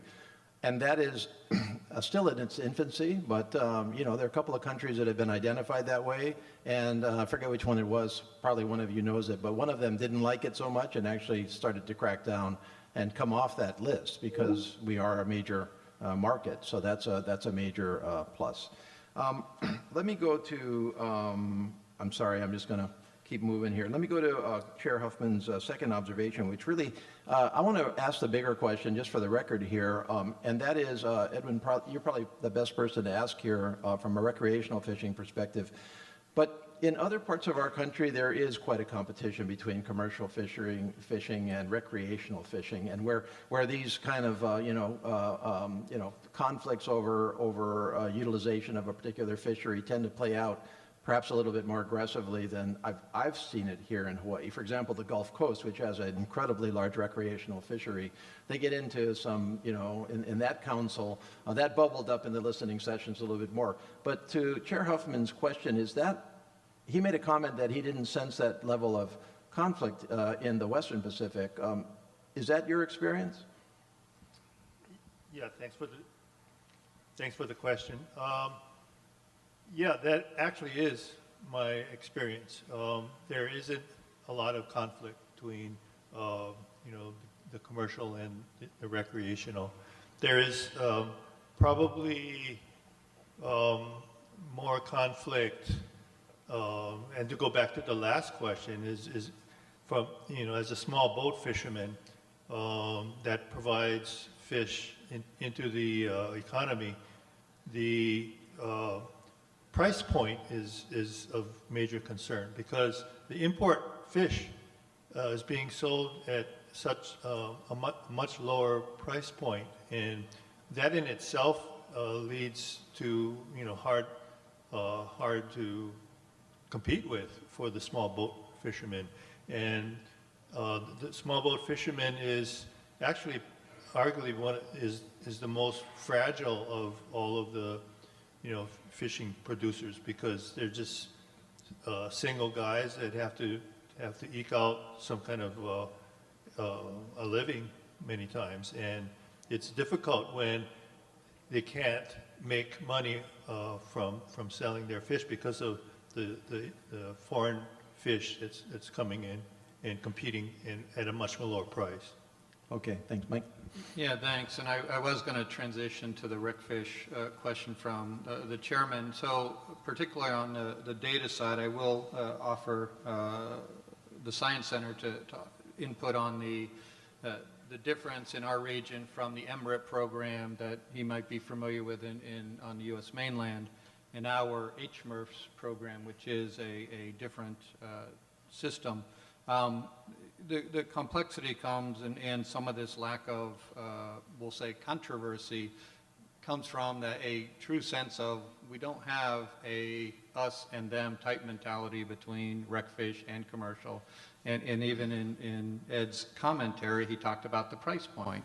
Because recreational fishing, we have a component that is non-commercial and we have a component that is commercial. A small boat fisherman is sometimes fishing to feed himself and his family and sometimes passing it on. We have a unique framework under the Magnuson Act where we have a concept of cultural exchange.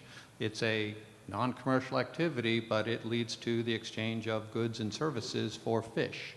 A village in American Samoa has a fisherman, and they have a breadfruit collector, and they have a car washer, and you name it. And again, and that's how a village operates.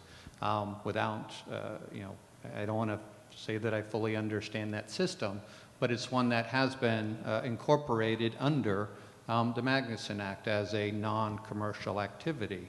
And it is a very complex dynamic in our non-commercial fisheries in this region, and they largely operate in harmony with the commercial fisheries. If Evan can touch on the HMRFs and the RecFish data. Yeah, bigger question there, Evan, because almost everybody said we need more data, we need better data, we need to upgrade our science in this area. I mean, everybody, I'm just looking at what people commented on, more data, better science. You said that.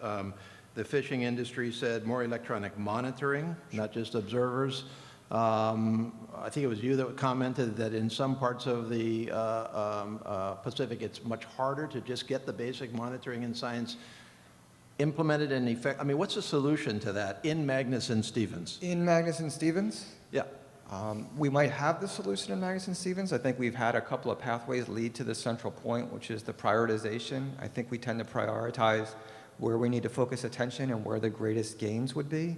The attention now is on the territorial fisheries because of recent stock assessments, and so what we've really tried to highlight is going beyond the numbers because we need assistance in getting those information. So working with the local agencies as well as the fishers themselves to understand the importance of submitting accurate data, because that's what we'll be able to use to make the best assessments that we can. We cannot look at everything in the ocean, so we need the information as a proxy coming back in. So I think trying to find a framework in the science that can respond a little bit faster, be able to prioritize well, is our current focus, because we have a changing ocean, we have changing conditions, and we want to sustain fisheries. Is the science available to do all this? I mean, are we talking about new science or just science that's not out there implemented yet? Well, when we talk about, we have the scientific framework, that's available. We do the assessments. What we need is the data that goes into that framework, and we want to increase that through time. Yeah. All right. Let me ask, Saul, first of all, I really appreciate the Native Hawaiian perspective on this. And you saw from the Secretary in the CNMI that he had the same basic comments. And actually, so did Rick Gaffney and a number of other people. And I think that's critical to think that through a little bit more, because Magnuson-Stevens was set up on a pure, if I can say it this way, kind of Western science focus, right? And that's how it is implemented. And yet there's obviously wisdom in the generations that have actually used this resource. And I forgot to mention that this is true throughout, actually, the federal fisheries. We've had testimony similar to yours from Native American tribes on the mainland. Chair Huffman, for example, represents the California coast, many indigenous peoples, native tribes there, who have given similar thoughts in terms of integrating cultural practices into the discussion. So I appreciate that very much. I just wanted to recognize it. Let me ask you, because we're starting to run out of time here, and I really want to give the public a chance to weigh in here. So I'm just going to ask you the big picture question here, and you can answer a little bit of it here right now, and I completely welcome you doing it later on. But I hear everybody saying Magnuson-Stevens is generally okay. It's got its flaws. But frankly, when I went to Congress, and you heard Chair Huffman saying he's not here to, toss Magnuson-Stevens. I didn't come back into Congress with that viewpoint. I thought, well, should we go in a completely different direction? And I think I'm pretty persuaded that it's working. But and some of you have obviously called for some pretty specific changes. David, very specific enforcement changes, statute of limitations, injunctive relief. Representation on the council not broad enough. That was a comment by several of you. Evan, you said different regions have different needs and ways of doing it, so more flexibility or preserve flexibility. Saul, obviously, the indigenous peoples part of it. I'm just reading from here. Mike, more electronic monitoring, maybe election monitoring also, for all I know. Implement ACL, which is a problem especially in the territories. SUZANNA, very specific concerns about jurisdictional overlap and consultation with the state, and transparency, which was reflected by everybody. But none of that is about tossing Magnuson-Stevens. Is it fair for us to assume from the discussion that that's correct, that nobody has like this master alternative plan for managing fisheries in the Western Pacific? Well, I just want to make sure that we understand that when the MSA was actually passed, there was no real consideration for cultural input. We're coming to times where we're experiencing globally changes, and I think the lesson here is that indigenous peoples throughout the world have a contribution to make in terms of their experiences with environmental conditions and changes, no different than what Hawaii has. But we have information that's been handed down for generations, and the question is it time for us to give that relevance to these times and acknowledge the fact that Native Hawaiians have had the experiences that we are talking about, and it comes from its own writings that are very, very old. So I would implore that we include that as part of what we consider in terms of looking forward toward management of resources. A lot of the discussions here on the table have to do with science and economics. We need science and data so that we can decide on how best to market these things. And then no one gives consideration as to how a Native Hawaiian's perspective would be important that go far beyond just the data of science, the quantitative data, and the need for selling, and making profits.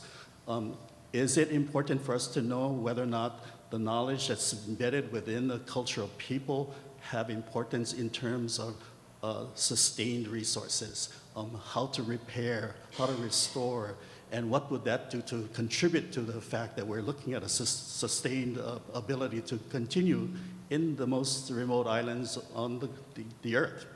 I'm just going to start by saying that it took Hokulea, as an example, 40 years to demonstrate its effectiveness, its skills, its knowledge in terms of ocean navigation. It doesn't need to take us that long to acknowledge the fact that the Kumulipo is already before us. And so I'd like to make sure that we don't put that aside any longer. Yeah, no, point well taken. Anybody else on the big picture, just quickly, and then I'm going to move on just to, yeah, David.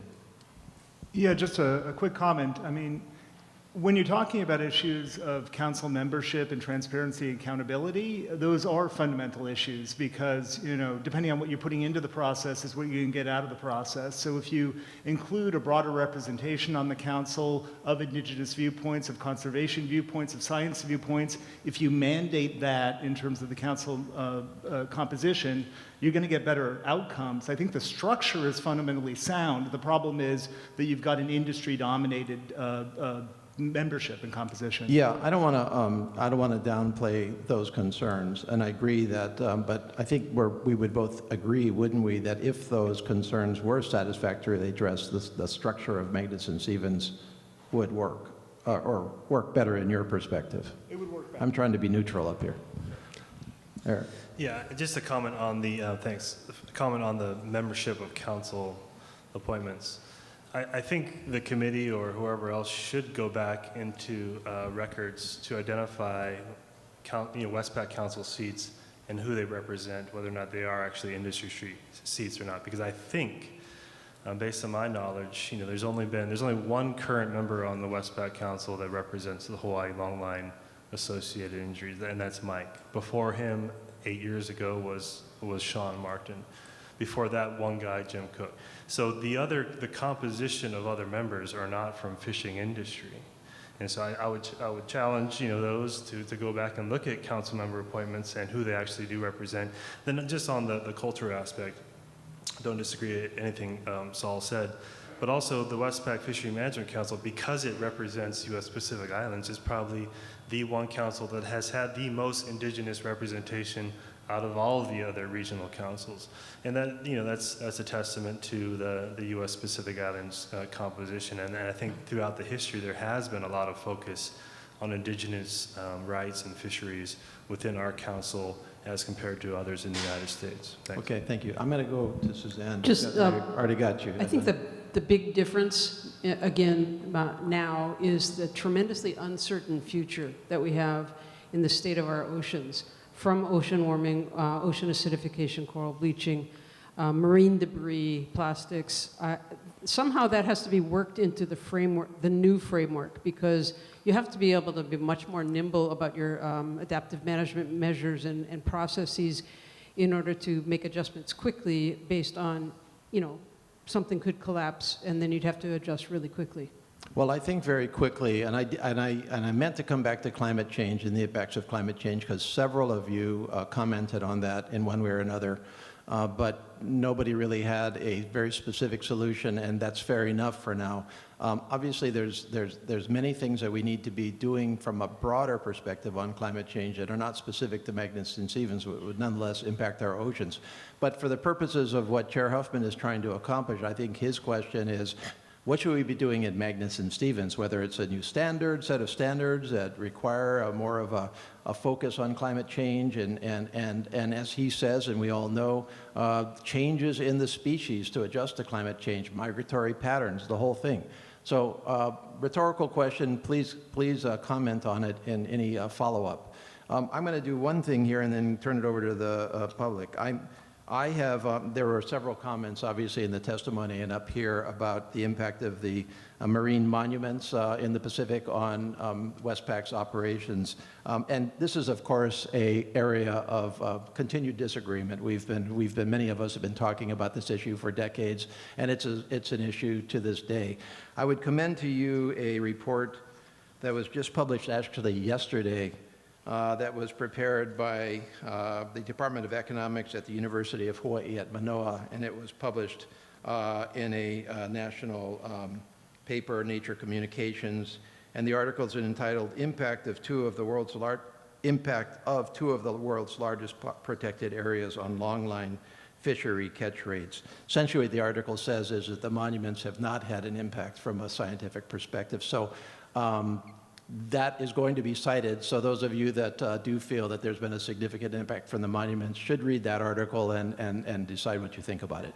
Okay, we have, I'm sorry, about 12 minutes left before we cut off and Olelo cuts off. And so I would ask whether anybody from the public would, Mike right over here, if you could please use this mic, and short comment, question, however you want to do it.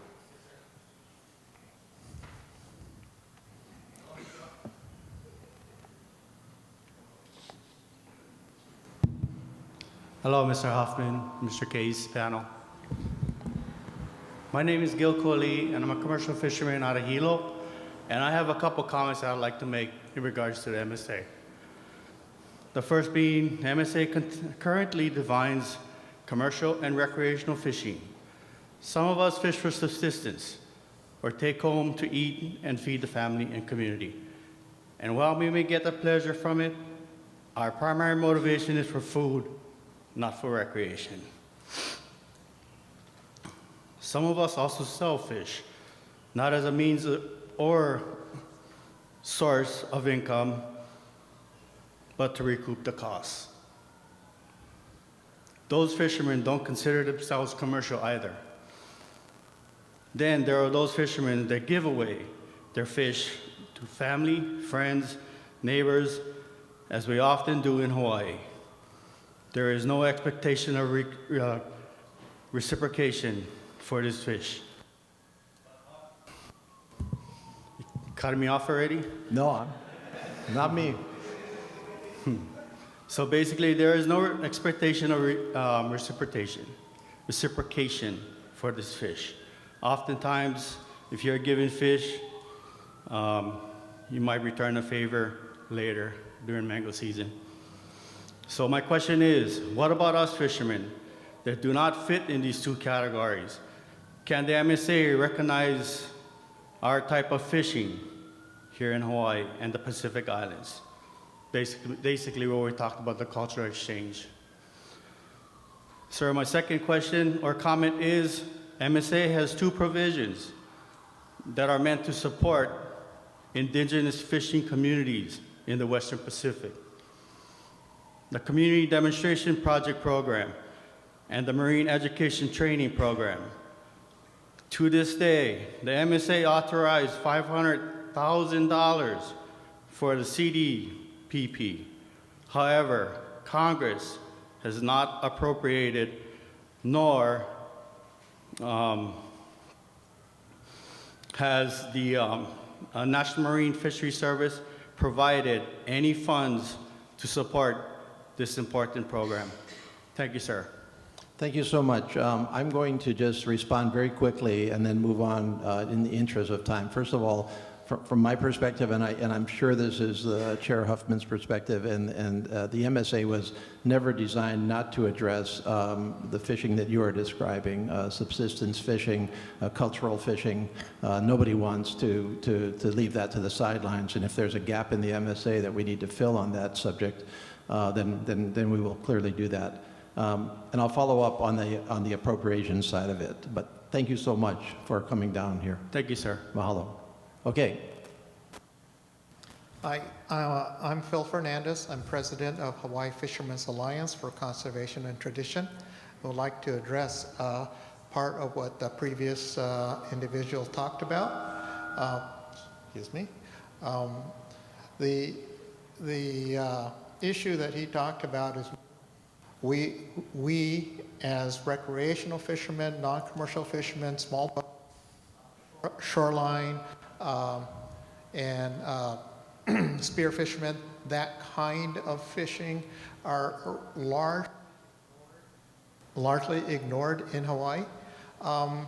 And that may be a historical thing, largely because we haven't engaged with government in the past. For instance, Chairman Huffman asked, well, why isn't there this conflict between recreational and commercial? To some extent, that was handled outside of government. Hawaii Longline Association, back 40 years ago, and the recreational fishing people came to an agreement that the longliners will stay far offshore, and we, small boat fishermen, I'm a small boat fisherman, will stay inshore within roughly 25 miles. And that was a handshake agreement, and it resolved any conflict. So government wasn't involved in that. That history created a slight problem in that government started to ignore that small boat fishermen and shoreline fishermen group, the recreational type, because we tended to handle things on our own. And therefore, we do not get a lot of representation. My organization has worked very successfully with Chairman Case to get to the table to be able to input on state fisheries policy, also with Mr. TOSATTO. But we don't have formal invitations. We tend to be invited as subject matter experts rather than council members. Mr. Watamura is a small boat fisherman, but he carries a commercial license. So that's a different part of the world. There are over 100,000 recreational fishermen, over 3,000 small boat fishermen who probably fish recreationally. But again, we tend to be ignored. Okay. Thank you so much. That's a legitimate point that goes to the question of whether the councils are representative. If there is a perceived gap in terms of the representation on the councils, I think that's a completely legitimate question to ask in terms of MSA reauthorization. Thank you for that. Okay, very quickly, I got 5 minutes. Sorry about that. So, right. I'll try to be quick. My name is Liz. Big picture, I want to echo, I agree that MSA structure good, and the chairman's take-home point that I would love it if a reauthorization was a clean bill and didn't have other issues glommed onto it. So out here in Hawaii, I do NEPA, but I used to be a federal fisheries manager for GARFO in Massachusetts. So as some of you may know, where cod have been collapsed since the mid-90s. So I've been there and I've seen what happens when fisheries management falls apart. And I think there are a couple of threads there that could lead to some lessons learned for the reauthorization. Obviously, the collapse of cod and the lack of recovery since then, very complicated, lots of reasons for it. But one of the big ones is that they didn't make the hard management decisions early on where they needed to. So I think the national standards that we have now would prevent that from happening. They're an important framework. The structure of MSA, it's democracy in action. Sometimes it takes us a while to get to the right decision, but the standards guide us and I think are important. Another driver in that whole process was that for a long time we weren't adequately modeling the effects of climate change on this cold water species. So 2 lessons learned from that, echoing everybody, focus on prioritizing and improving our comprehensive stock assessments and environmental perspective. And then also, and this is probably more of an issue for the East Coast, as stocks are moving across boundaries, I think MSA needs to have some kind of mechanism that allows a more flexible interim response to deal with things moving across boundaries. I don't have an answer for what that mechanism is, but we need some kind of flexible mechanism for that. And then a third thread in the cod saga, some of you may have heard, while I was there, we uncovered this absolutely absurdly huge illegal fishing operation by a guy who, no joke, was called the Codfather. So that comes back to, we need to prioritize enforcement and investigation efforts to help prevent that in the future. Let me Specific- just do one thing for you, Yep. okay? Because I'm out of time in terms of the live feed, so I'm just going to say goodbye to the folks that are watching online, and then we can continue for a little while with anybody else. And I'm happy to hang around here. So I just want to say to the folks that have been listening out here on Olelo on our live feed. I'm really gratified at this panel, at this audience, at this public discussion of our critical Magnuson-Stevens Act, which we hope to be reauthorizing here and updating and incorporating community comments. We have a critical role to play in the Western Pacific, where we have the largest area of our federal fisheries in our country. And we look forward to partnering with each and every one of you. And on the screen here, and I'll read it out, is where you should send further comments and questions. Huffman, HUFFMAN.house.gov/MSA. Chair Huffman welcomes you. So for those of you that are watching, we're going to lose you right now, so aloha.